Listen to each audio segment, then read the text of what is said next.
Peace and blessings. It's Tuesday morning. Time to get up, y'all. Yeah.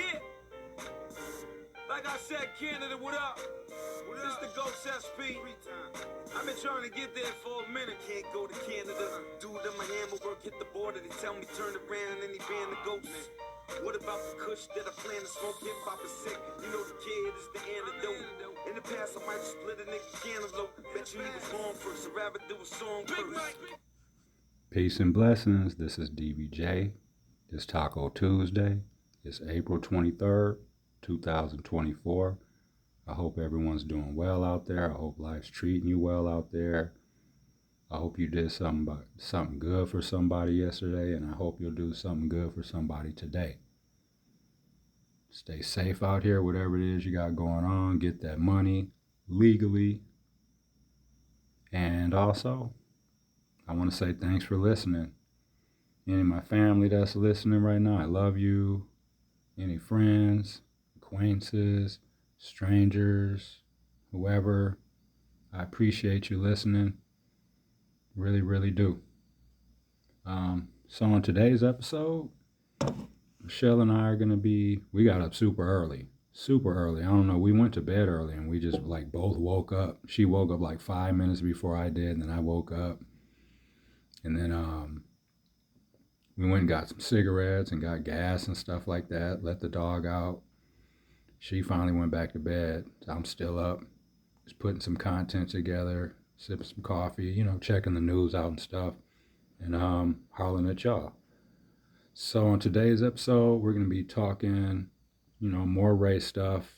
If you're not interested in that, then you can go on and check something else out. I appreciate you tuning in. We're talking about race. We're going to be talking about stereotypes. I have some video clips I'm going to play about some crazy, sick cases here that are going on. It's just some of the stuff that people are out here doing is just ridiculous now. And then, me and Michelle just, have conversations about things like, how we do.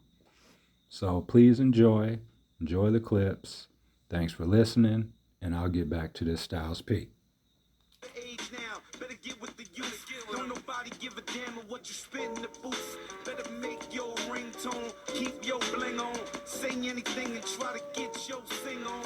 Me, I'm just laughing, rolling, while I'm rolling. In the caddy that's golden. No, I ain't a pimp, a gorilla pimp.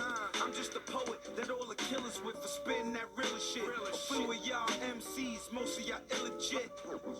Right? Static selector. The grill is gone, the shit is pathetic. Please forget it. The style is played out. The grill is gone. Prepare for this rap killer. Right.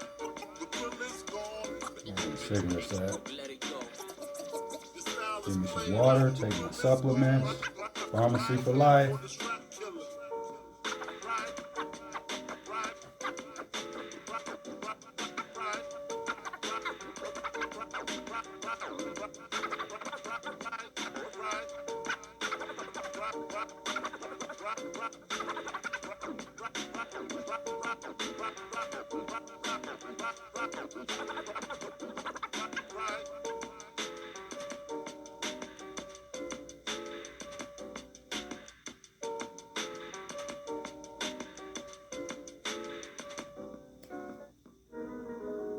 Like Phil Jackson pools. Just call the play, I'ma run it. Feel me? Yeah. For real though. You know what it is, pools. You ain't even gotta say it. Yeah, I'm back on my ghost shit. Do it for the street, niggas call it the bullshit. The vote to get burnt with your teeth kicked in. But if I feel real good, I feel float and get dumped in the ocean. Married to the streets and the dope is the bridesmaid. Looking at an OG, can see what the time made. I said the gun was the maid of honor. Living the fast life, I never could delay the drama. All my niggas is like the best man, but my right hand can't trust my left hand. And my big head can't trust my little head. Did a lot of bullshit for a little bread. Air it all day, like I'm aerosol spray. Came up doing G shit, can hear it all day. Like niggas yelling, cops come and clear the hallways. I know about the dope sales, 5-star hotels. Fake niggas ride the real niggas' coattails. Fuck coats though, we throwing on the B-necks. Transforming like Autobots and D-sets. If you ain't getting murdered in your G-check, tell him that the Phantom is back. I mean the Hawk in the cannon is back. Yeah. And all I know is pain, so I'm handling that. I like to fly real high and then land in the back. What up? That's for the ghost fools. Peace and blessings. This is DVJ, Cold World Podcast. It's 3:34 in the morning. Michelle and I are up, sipping coffee, Collectivo coffee, watching the news. I don't know why we woke up. We just popped up. Maybe it's because we went to bed real early or some shit.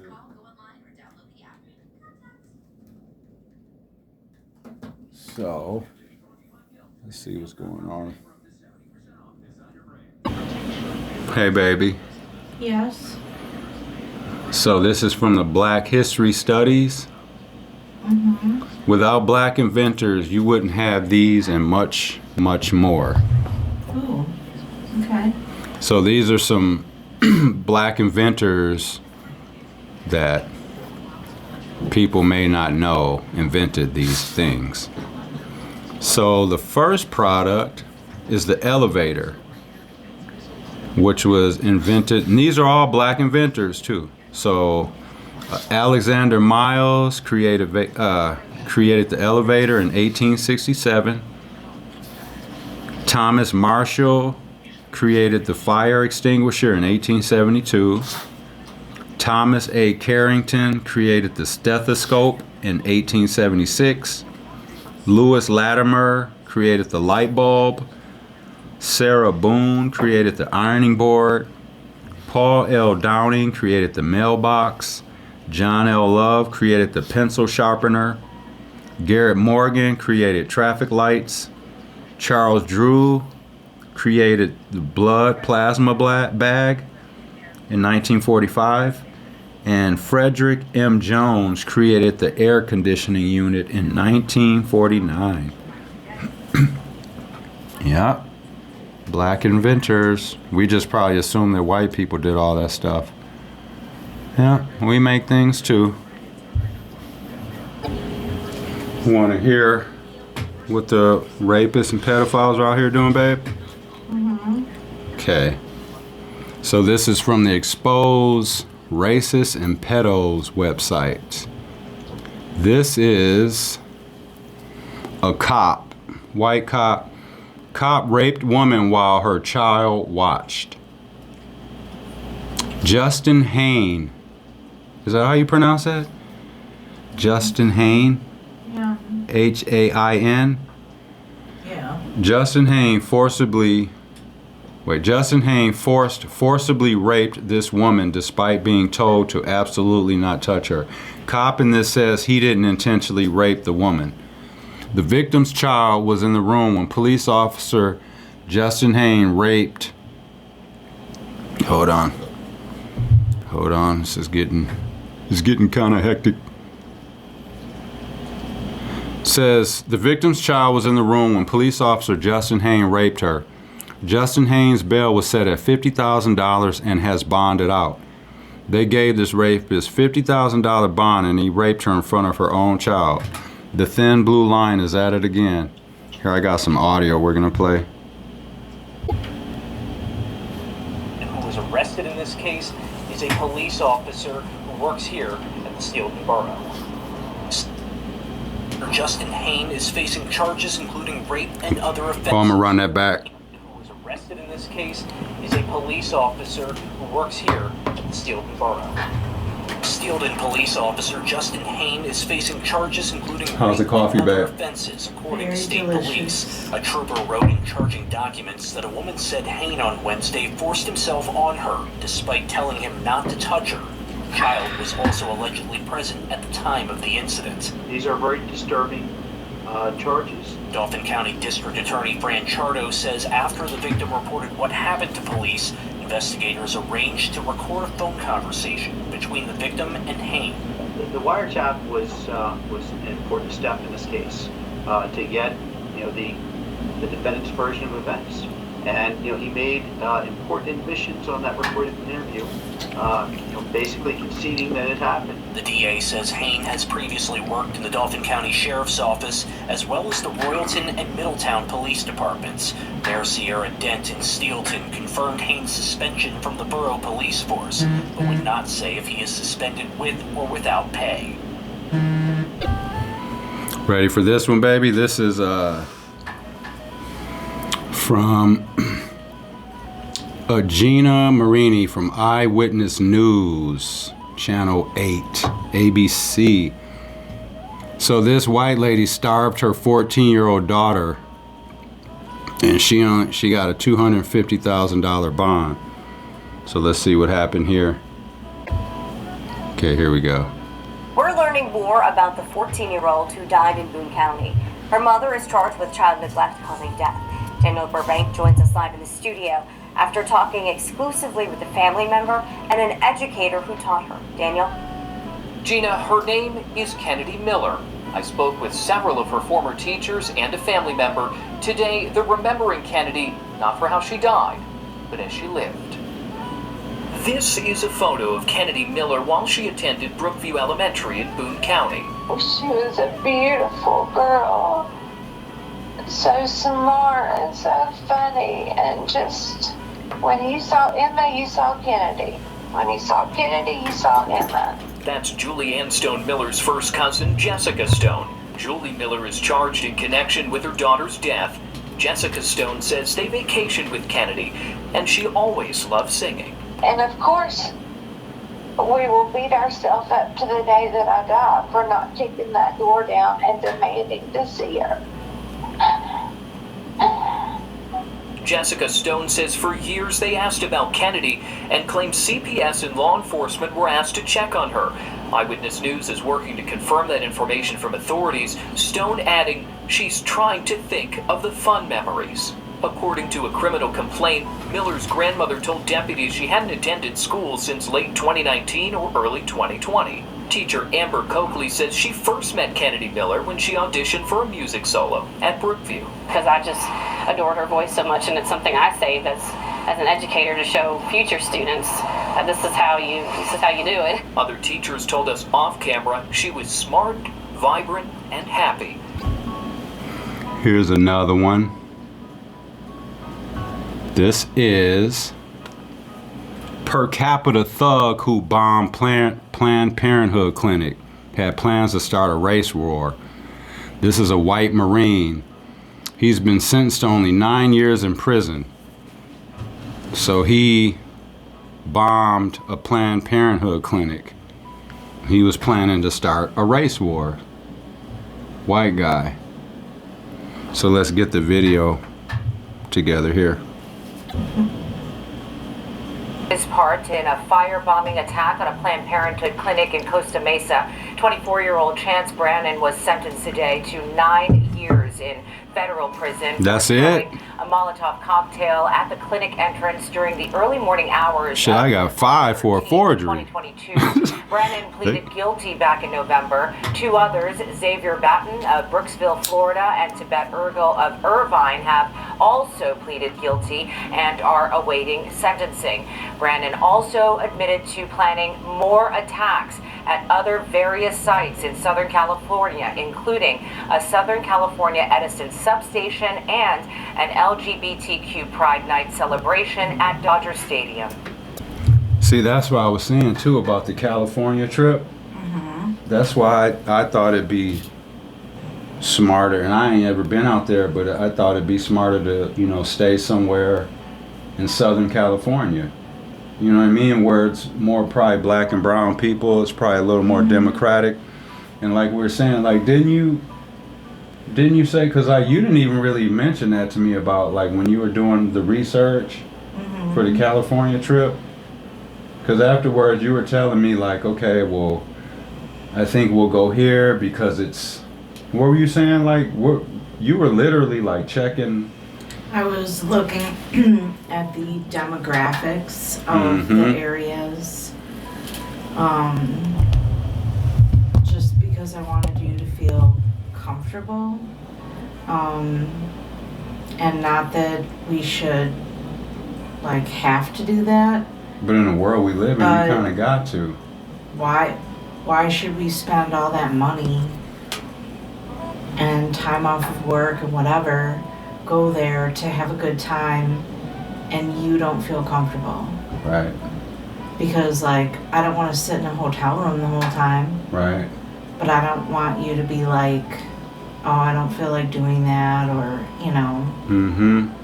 Or just feeling like everybody's looking at you a certain way, because I know you feel that way. Sometimes. Yeah, so I just want to be comfortable. And those, because these are the type of people that fucking,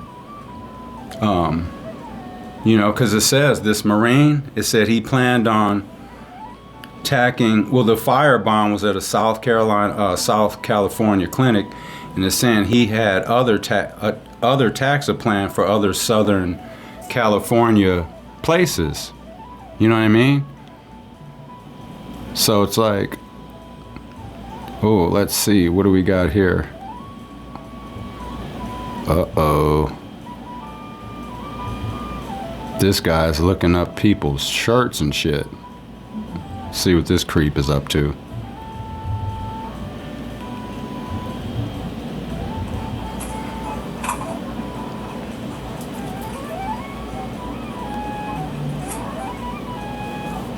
Excuse me, what are you doing? No, I just saw you put that underneath her dress. Absolutely you did. You absolutely did. Then show me your phone. White No, we're gonna pedophiles. call security. You absolutely did, and you were following me over in the children's section. Because I have a sister who's pregnant. Ma'am, I really wasn't. You've been extremely close to me this whole time. You can show me your phone. No, let's get security. Because this is absolutely wrong. Wow. No, you obviously did. Dude put the camera on the floor up under her skirt as she was bent down. I was trying. She had her fucking, like they were shopping. I think it looks like they're at a bookstore or something like that. And this lady's like bent down kind of like, and she's looking at the book. And then this dude is like behind her and like he's kneeling too. And then he's got like his left arm down and his phone is like on the floor, and you can see like he's trying to position it to get a, you know, to get a photo shot of up under her dress or skirt or whatever. Yeah, this is a white fella. Says 21-year-old civilization builder gets caught brazenly violating a woman. Yep, this guy. Okay, let's see what else we got here. American teenager is sentenced to 50 years in jail for raping a toddler after he was groomed online by predatory British pedophile 4,500 miles away, who has also been sentenced to 18 years after social media company tipped off police. Here's another one. Police officer arrested for raping a 1-year-old baby. The 1-year-old baby girl is receiving treatment at the Hershey Medical Center after a brutal rape left her with broken bones. Stephen Cugini, who is a York City police officer and a U.S. Army National Guard cavalry scout, has been arrested on raping a 1-year-old baby. The baby's mother and Cugini initially lied and claimed the injuries happened during a bathtub fall and an accident with the family dog. But investigators say text messages show Cugini take responsibility in that he later told police the injuries happened while the infant was in his car alone. They actually gave him a bond of $200,000. The thin blue line, you bitches. So I'm gonna play the audio here. And this police affidavit alleges 28-year-old Stephen Cugini, a now suspended York City police officer, raped and sexually assaulted his girlfriend's 1-year-old baby girl over the past several You days. hear this shit, baby? Locked up in the Dauphin County prison These are on all $1,000 cops and people that we're supposed to Court trust, documents and allege Stephen Cagini committed the crimes they're in supposed to Elizabethville, protect and Dauphin serve. County, and Springinsbury Township, York County, during the past several days. The abuse caused significant injuries to the baby. A Pennsylvania State Police affidavit shows a daycare worker at the YMCA in Halifax noticed serious injuries to the 13-month-old baby girl after she was dropped off Monday morning. The worker called police. The court records show a trooper found bruises all over the baby, including the face, head, and vaginal area. Bitch. He was taken to Penn State Hershey Medical Center, where a doctor found the baby's leg was broken and she was the victim of sexual violence.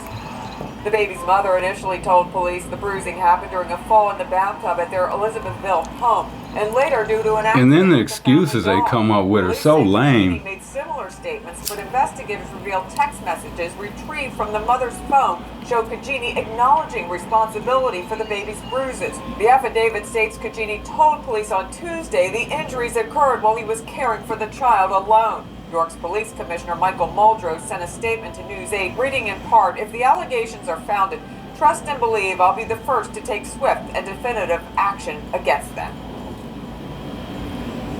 And no one answered at the Elizabethville home when we went there and knocked on the door. The daycare did not wish to comment about the case. Live in Babe, do you think racism is ever going to go away? No. I don't either. I wish it would, but no. As long But as I people... also, but I also feel like it's always like an ever-changing thing. Like, we have some periods of time where It doesn't seem it's calmed down. Like, I feel Well, like his perception of it is calmed perception. Like, I feel like, because it's always racism's like always Trump's- alive and kicking. yes, I feel like Trump's rhetoric made people feel comfortable being open about their racism, whereas before they hid it, right? And they Yeah. just kept it to inside their home Right, with their right. friends, that kind of thing. But now I feel like people feel like it's okay, Because the to bitch just- Trump is... and He's some others. saying the shit that they actually have been thinking in their brains the whole time. Right, and people like him, he made it like acceptable. To just say whatever the fuck you want. Because you see that, because a lot of them people are like, yeah, they act similar. They say all this stuff, and it's just like, there's no accountability for the shit either now. Right. I mean, I'm not saying people acted that way or said stuff like that didn't do that before him. I'm just saying, he made it like acceptable to act that way, right? For some, not For them, acceptable to me, but Right. it, like you wouldn't be persecuted if you spoke how you felt, kind of thing. But then I also, at the flip of it, you see people like, dude, what the fuck are you doing? You Right. know, you can't treat us like that. You can't treat my friend like that. You see white people upset, Mm-hmm. that minorities are treated a certain way. Yeah. It's so divided now. I think racism isn't going to end until, unless you take people's sight away, unless we all become blind, Right. deaf.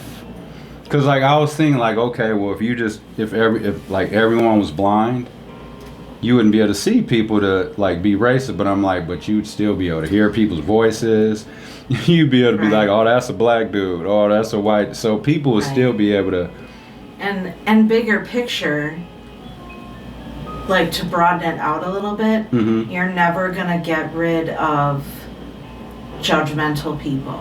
Oh, that's here to stay. As long You know as what people I have a mean? brain in their Yes. head, people are always.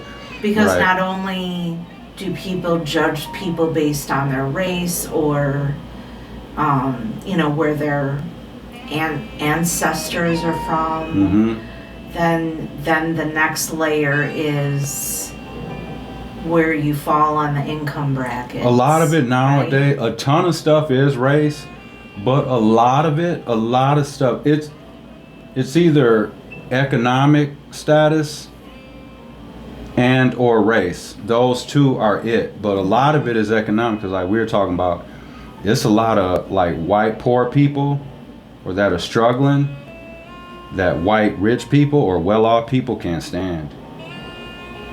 You know what I mean? And they we don't talked like about them. that before. I think that happens in every race. Yep. Where yes, within your race, then it's like, oh well, you know, I make $100,000 a year. You're only and making 30. You only make 30. We are not the same. Right. It's just like I'm black.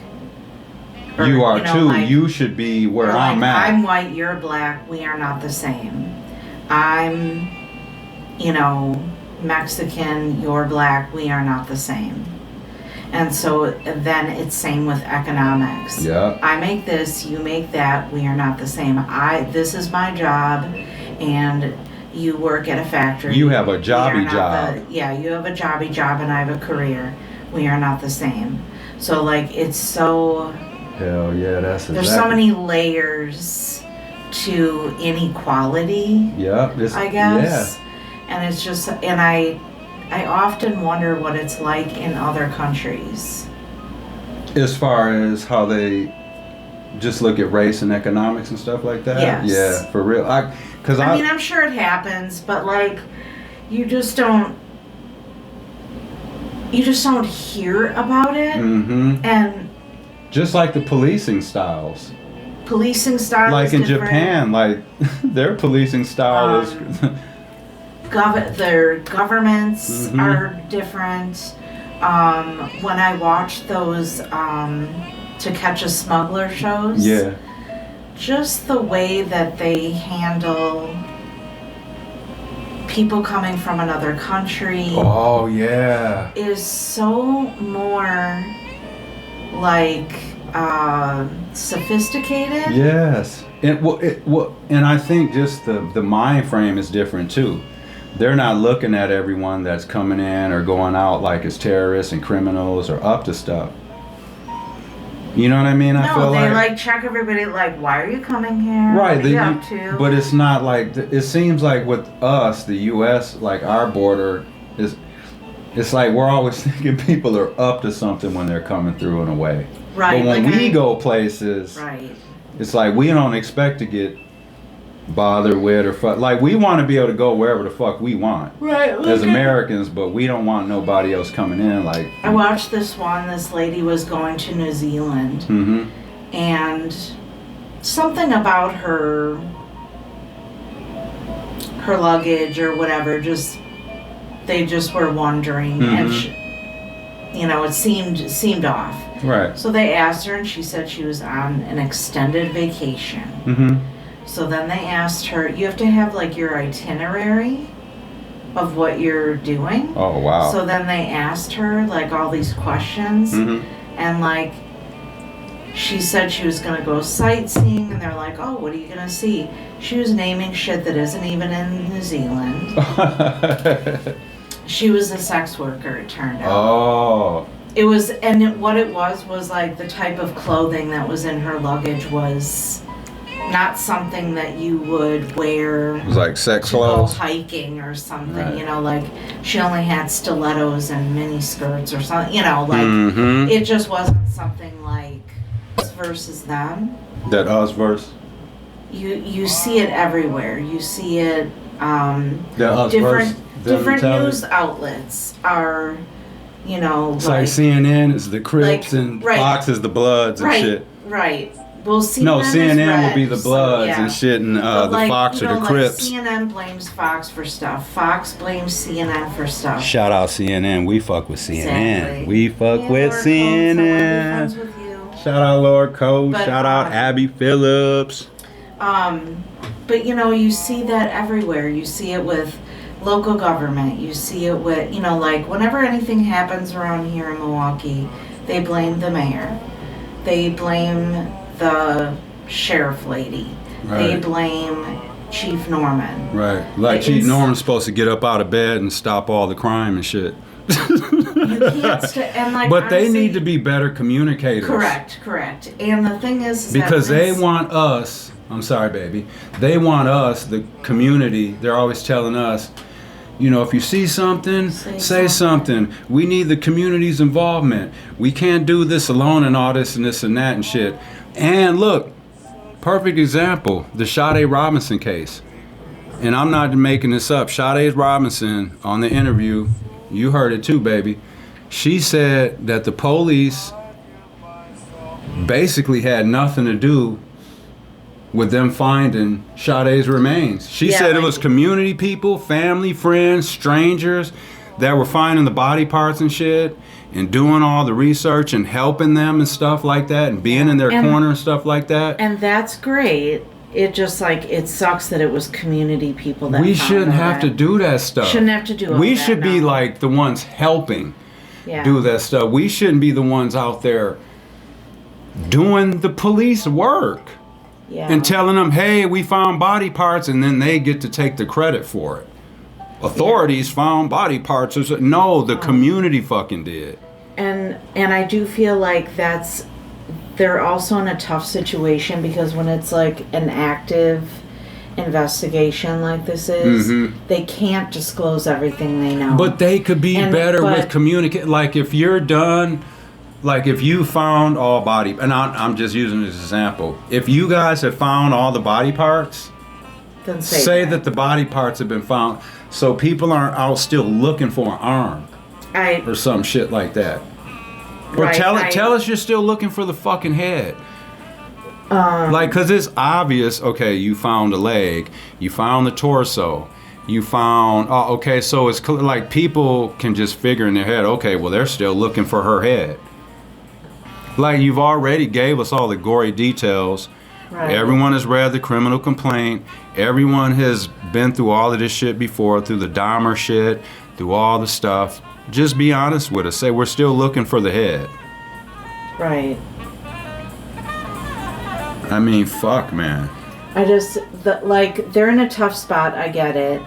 Because you can't disclose your whole case or whatever. Right. Especially before they read the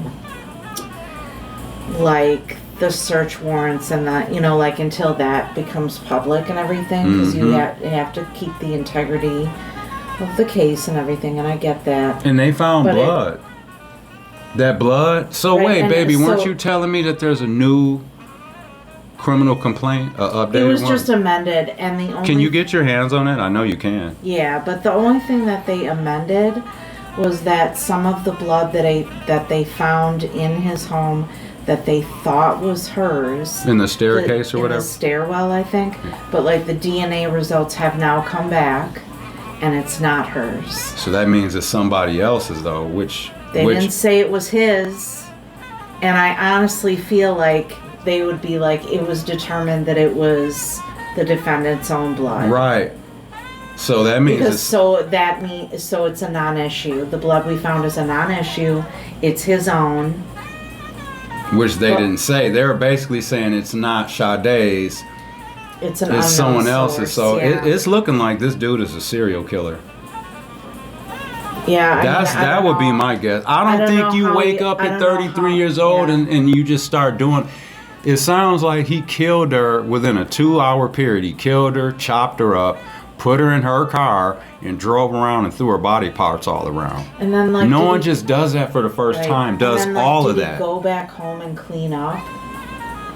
You know, because otherwise, wouldn't it be like just gore? I think everywhere? he started getting on the bus and stuff. And no, I'm saying like before he was arrested, he had like, I believe about like a 12-hour time period before they arrested him. Oh yeah, that's true. You know, between the murder and because they arrested him like on the 2nd, I think. Yep.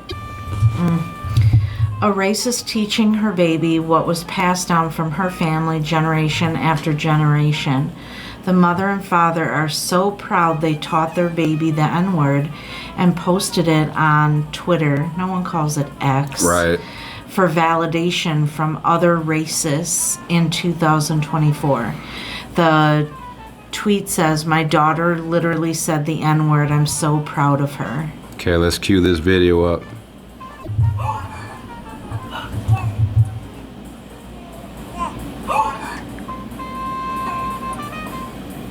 We're gonna run it back.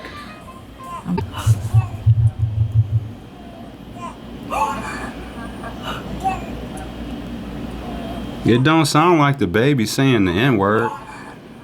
No. But there's a video, and it's from this Isabella Moody. And someone basically is putting her on blast. But she says, this is from Isabella Moody, and she says, my daughter literally said the N-word. I'm so proud of her.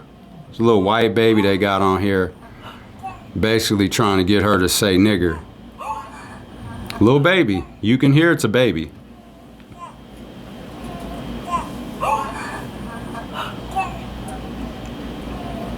And listen how excited these white people are like, I'm like, the baby doesn't know any better. Like, right, this so little, horrible. ain't it?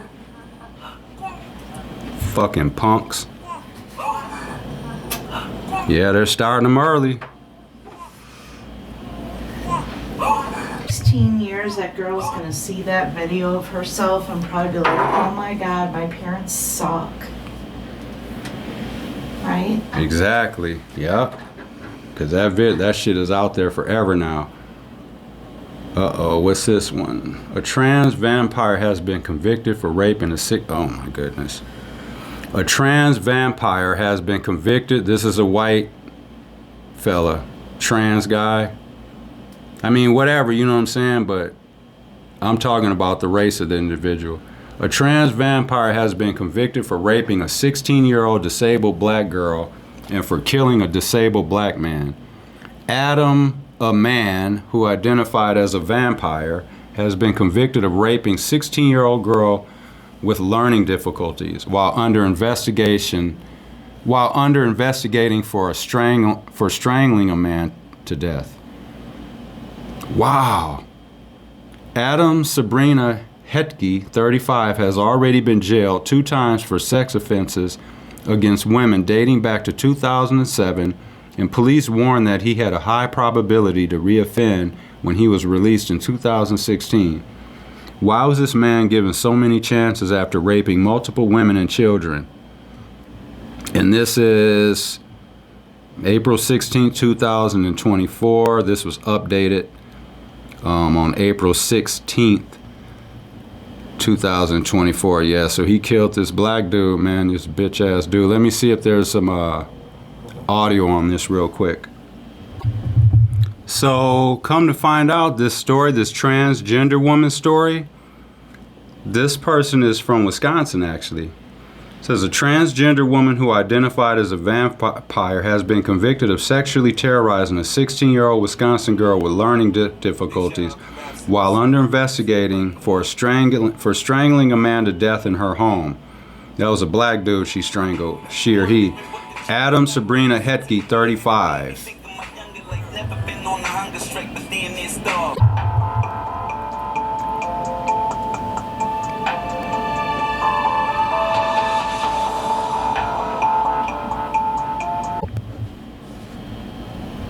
So I'm trying to find a video on here, and there isn't one. But it says a Wisconsin transgender woman identifying as a vampire who was convicted last week for the sexual assault of a disabled girl is set to head to trial for the strangulation death of a disabled man. Adam Hetke, 35, a biological male who identifies as a woman and vampire under the name Sabrina, was convicted in a Waukesha County court of first-degree sexual assault by threatening the use of a dangerous weapon and second-degree sexual assault of a mentally ill victim, according to a report citing court documents.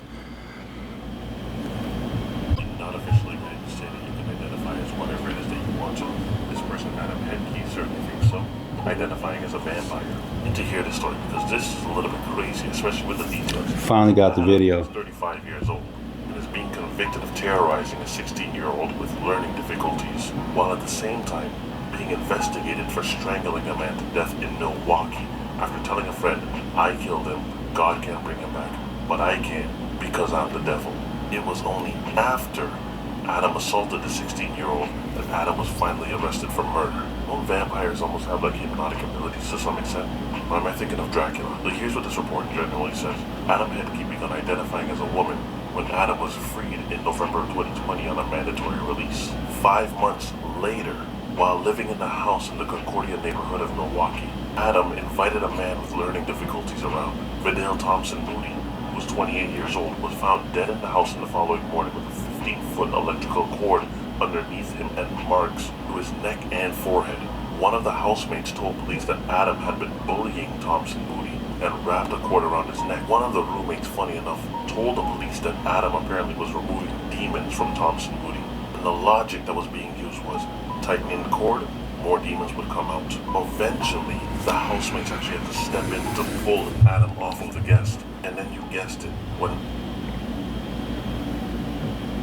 Yeah, that's some sick ass shit, man. Some of these white people be out here on some extra bullshit, man. I didn't hear anything about this damn case. Hold on. Adam Hedke began identifying as a woman when Adam was freed in November of 2020 on a mandatory release. 5 months later, while living in the house in the Concordia neighborhood of Milwaukee, Adam invited a man with learning difficulties around. Vidal Thompson Moody, who was 28 years old, was found dead in the house in the following morning with a 15-foot electrical cord underneath him and marks to his neck and forehead. One of the housemates told police that Adam had been bullying Thompson Moody and wrapped a cord around his neck. One of the roommates, funny enough, told the police that Adam apparently was removing demons from Thompson Moody.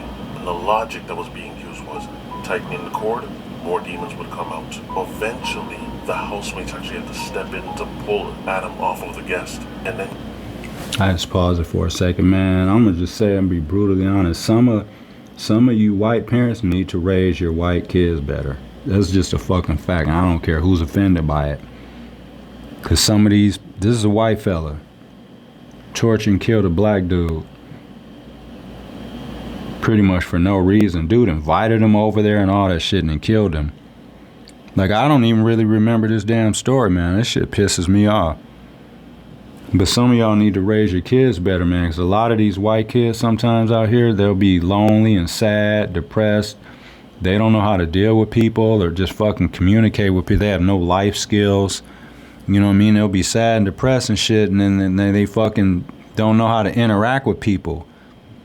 You know what I'm saying? And this is what you get sometimes. These type of people. They'll be emotionally fucked up. You guessed it. When all of the housemates all went to sleep, all of a sudden, that same guest that was being choked out was dead the next morning. And I already told you how this person died. Cord marks around their neck. See, here's the thing. This was all told to police. And within 24 hours, Hedke was arrested. Adam's statement was that Thompson Mooney was actually possessed, ended up stabbing himself, and put a cord around his neck and choked his own self out. All the while still claiming that the demons had been properly exorcised from the body. Now, with all of this information piling up, do you believe that there was a discharge days later on administrative release as investigators struggled to pin charges? Basically, they were stating that there wasn't quite enough evidence just yet. But hold on, we're not done. It gets dumber. So Thompson Moody, the person that passed away, the person that was choked to death, yeah, his mom decided to take matters into her own hands and managed to track down another of the housemates who told her that Hedke had admitted to wanting to kill her son for being, quote-unquote, disrespectful. So the mom decided to take the findings all the way to police and decided some more coffee. Re-interview into the housemates, one of whom had stated that Hedke had admitted to killing immediately after being released from their custody. So with all of that information, police took that evidence and then rearrested, but not before Adam had sexually assaulted a girl that was a teenage girl in Waukesha. Adam threatened this girl with a knife and then was making claims that he was a vampire. Eventually, there was some charges that were laid down 3 days later with first-degree sexual assault with a dangerous weapon and second-degree sexual assault of a mentally disabled person. Adam. That's some cold-blooded shit, man. That is some cold-blooded shit. Oh, public service announcement. If there's anyone out there, right, and you're looking to, you know, boost your product or your business or whatever it is you got going on, as long as the shit is legit, and you have been in business for at least a year, and your business is at least somewhat thriving, and Doesn't look like you're going to shut it down in the next month or two or anything like that. And as long as your product or your service or whatever it is that you are doing isn't Donald Trump-y or Republican-y or anything like that, you know, because if it's anything that has anything to do with that type of shit, I don't want to be involved with it. If it's something legit, something democratic, you know what I'm saying? Something black or brown or something, you know what I'm saying? A legit ass business, you know what I'm saying? You don't have to be a black or brown person, but like it's a legit ass business, something that's, you know, going places, and you want to work with Michelle and I and sponsor our show, you know what I'm saying? We can work together. You know what I'm saying? Because we don't have any sponsors. We don't, you know, everything you can hear on a podcast. It's just us on there talking. So, you know, I thought I'd put that out there. So if anyone's interested in sponsoring, you know, our podcast, depending on your product, we will be willing to help promote your product so we can team up on some stuff. So if anyone's interested, hit this number up, 262-385-3219. Once again, 262-385-3219. Just leave me a voicemail or a text message and I'll get back with you. Okay? So if anyone's interested in that, hit me up and we'll have a conversation and see if we can work something out. Okay? No games though. No games. Alright, I'm gonna get some music together here and holler at you in a minute. Everybody whispering, all I hear is whispers. Bullets start whistling. Little Styles P for y'all. Like they hear that money talk, then hear whisper. Just another pussycat, hit him in his whiskers. I be with them. Niggas text your mama up, text you every day late on that calendar. I be with them. Shoot up every V you got, knock off every front, you ain't gon' hear it drop. Find me with them. Oh, this business never personal. Paper come up short, we gotta earth a few. Find me with them. Oh, cause loyalty is loyalty. Bullet for a bullet, take the oath for me. Yo, Corey G-Unzi, poverty rooted me. Diamonds be like I just got them from Jubilee. Hot them indubitably, watch how you move with me. Try to get googly, bloppity, bloopity. Shots at him stupidly, hop in a hoopty. If not the Suzuki, I'm not for the dookie. My clock a bit kooky, no smokers will spin through your block for 3 loosies. So why would you boost me to go find a can like it's time for a brewski? They saying I'm popping and y'all with the groupies. Y'all live in movies, I usually watch with the Uzi right by the jacuzzi. I don't think you the truth till I see the Yakuza and Koofies. The definition of salute me and shoot me on the ankle. The 22 is cute, but on the waist, the Ruger's doofy. You lose is goofy, and I'm true to duty. She riding like it's Uber duty, and she sliding like it's scuba duty. Now hold the grabber when I do the doobie. They say I'm hardly outside, but whenever I do be, I be with them. All my niggas certified animals, rolling on manual overdrive. You can see the set, nigga. Everyone's a threat, nigga. Fucking with the best niggas. I kill you for a friend of mine, kill you for a friend of ours, loyal to the end of time. You can kiss the ring, nigga. Started as peasants, now we kings, nigga. Everybody whispering, all I hear is whispers. Bullets start whistling, blaming on whispers. You know. 7th letter, 8th letter, OST. Yeah, that weak better for straight cheddar, know that beat.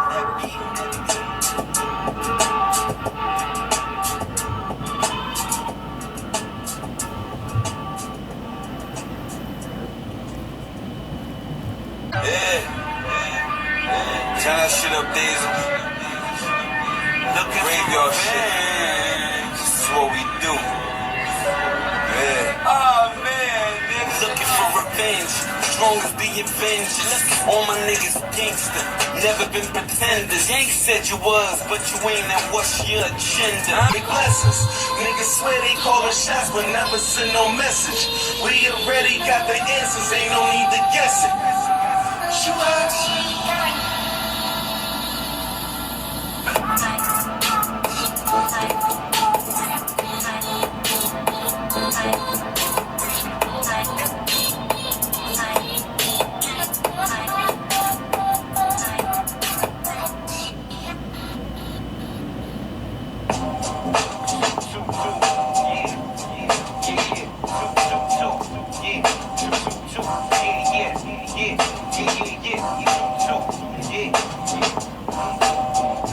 shit machine.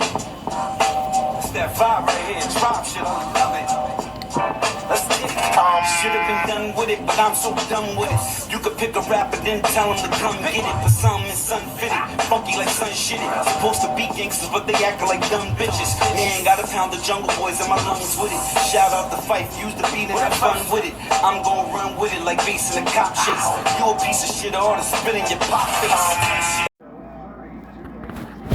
They just gave the city of Milwaukee $12 million to plant some damn trees. And don't get me wrong, I ain't saying there's nothing wrong with trees, man. There's nothing wrong with trees. But $12 million, man, for that? So that means someone had to ask for that. Then they had to wheel and deal, agree to it, and then they had to sign off and all that. Like, really? Man, I'd rather y'all build a couple grocery stores or something. Like good grocery stores in the city. Like, why are people scared to put like good grocery stores in the inner city? Like, man, dude, like, because why do we have to go out? Because really, other than the few grocery stores that like you would consider in the city of Milwaukee, like whether they're Pick and Save or whatever, like most of the grocery stores, you got to go out to the suburbs, whether it's Shorewood, Glendale, you know what I'm saying, Metro Market and shit like that. Or if you don't live on the east side or downtown, you know what I'm saying, you're venturing out to one of them grocery stores, or the one in Glendale, what's the one on Silver Spring in Green Bay, or you going out to the one off of Green Tree or whatever that is, or you're going to Metro Market in Shorewood. That's where a lot of black people end up grocery shopping anyways. Shit. Yeah, man. I mean, that's fine, but I'm saying, but like $12 million for that? I know that, man, you could probably fix a lot of shit up with. I'd rather them use that $12 million towards the lead laterals. Shit. Yeah, I just saw that on my phone. You know, I was scrolling through and I saw that. I'm sitting here watching the Orlando game, Cleveland game. We're about to make some pizza and stuff. And then the New York Philly games on too right now. So I got both the TVs set up. But yeah, I saw that. I'm like, dang, that's a lot of money. $12 million. There's gotta be some significant stuff that you could fix up and repair with $12 million. I'm just saying, I ain't saying there's nothing wrong with trees, but for that amount of money, man, that could have went towards something like, damn, man, I don't even know. I'm just saying, man, that's a lot of money though. I wish that could have been used for something else. That big a chunk of money, that's all I'm saying. I'm gonna get back to the game though. But we'll be to holler at y'all later though.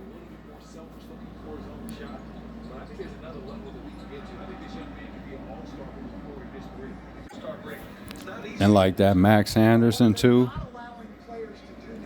that killer dude that killed Sade Robinson, like he ain't gonna do his time here. If he does do time here, it's gonna be a Dodge Correctional Institution, because Dodge is actually a max. It's considered a max joint. You know what I'm saying? Because that's where they'll send a lot of people that got like those real like kind of high profile crimes sometimes or whatever. You know what I'm saying? They may be worried about somebody doing something to one of them or something. Like, I think the Department of Corrections learned from like the Jeffrey Dahmer and Jesse Anderson situation. You know what I'm saying? When Christopher Scarver ended up killing him and shit. Cause yeah, them dudes, they were working in the gym and shit at Portage. That was crazy too, cause I remember I ended up at Portage or Columbia. It's the same thing. The prison's actually called Columbia, but it's in Portage, Wisconsin. So people just call it Columbia, people just call it Portage, whatever. But I remember I had went there. This was after all that Dahmer stuff, after Scarver had killed them, Christopher Scarver.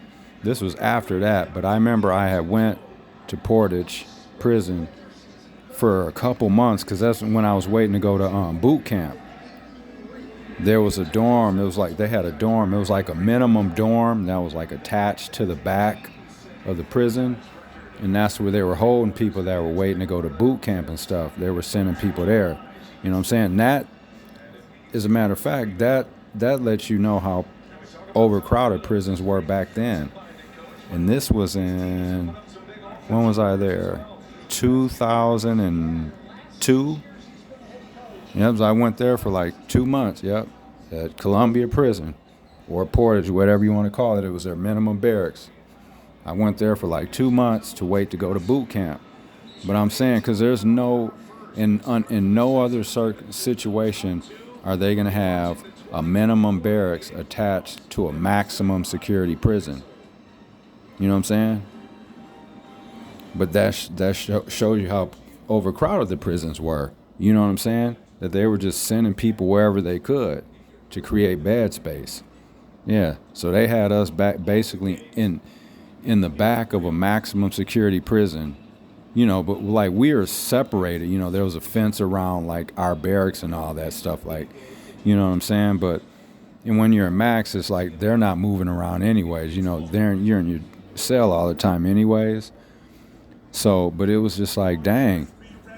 But you know what I'm saying? But yeah, they're going to learn from that. So, but it was crazy when I was there, because when I was there waiting to go to boot camp, like, you know, they allowed us to go to rec and shit and play ball or whatever. So we would go to the gym.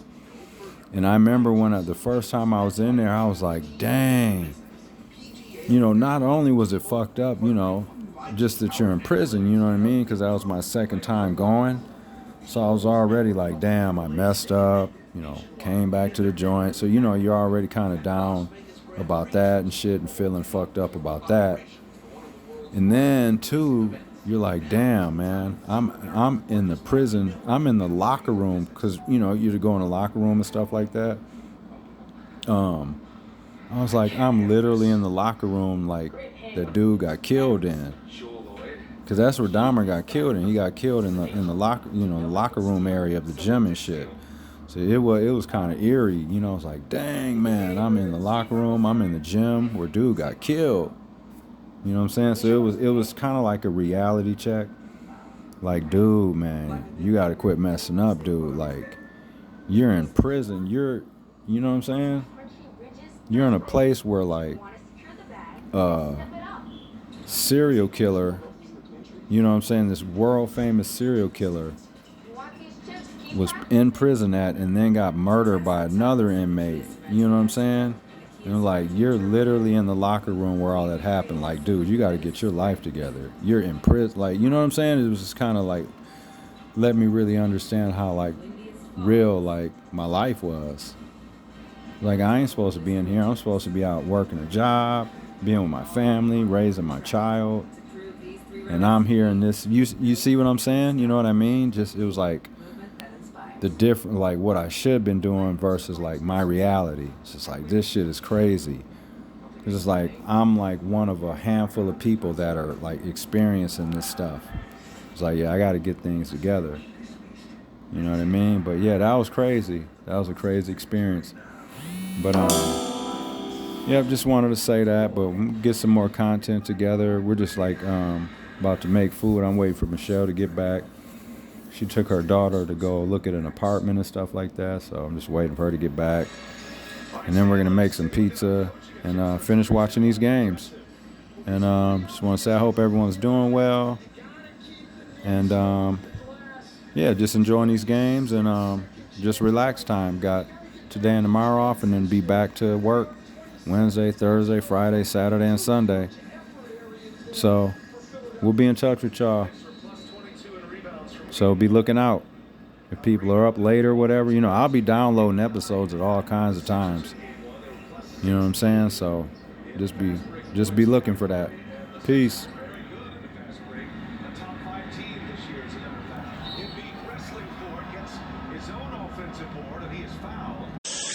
This place could be in Hollywood, not in the hood. It was very phony, but you did good. You did. The eighth wonder of the world. Anyway, good. I'm glad you guys came out. This is great. No, they always trick black people to come somewhere to arrest them. They call it a sting, I think. We are before I get to do what I'm going to do, I'm going to talk to you for a little bit because, I don't know, white folks just went crazy. I don't know if you've seen Planet of the Apes. White people are on drugs, trust me. If you've seen it, it's a little scary, isn't it? But the little prostitute ape looks like Joan Rivers. That made me laugh. They're just living in real strange times. I mean, they've been looking for this little Jewish girl in Washington. You know, the one that's missing, which is scary. Because for my feelings, I just think she was pregnant. I just think it was her body that was a problem. Because they could have had her set up, murdered, raped, killed, all this stuff. But her body, she'll never be found. Because she was pregnant by Congressman's serial killer. And you notice that white people have the complexion for the protection. They're always protected. When white people do dirt, there are excuses. They were molested as children. They were loners. They were a nerd. This is all you hear. You know, whenever white people get in trouble, that's what you keep hearing. Reasons why they're crazy. Black folks, niggas are just crazy niggas. But white people, there's an excuse for them. And this one white man they had on death row, you see how, I mean, every day was an excuse. They couldn't kill that white man. He has a cold, we can't do it today. It may have been a mistrial. Now, this man has admitted just blowing up children, women and children. The white people tried their best not to kill that white man. They just can't bring themselves to do it. They were marching, lighting candles, singing, "It's against God, we've got to save him." Let there be somebody black on death row. This is what they do with the candle.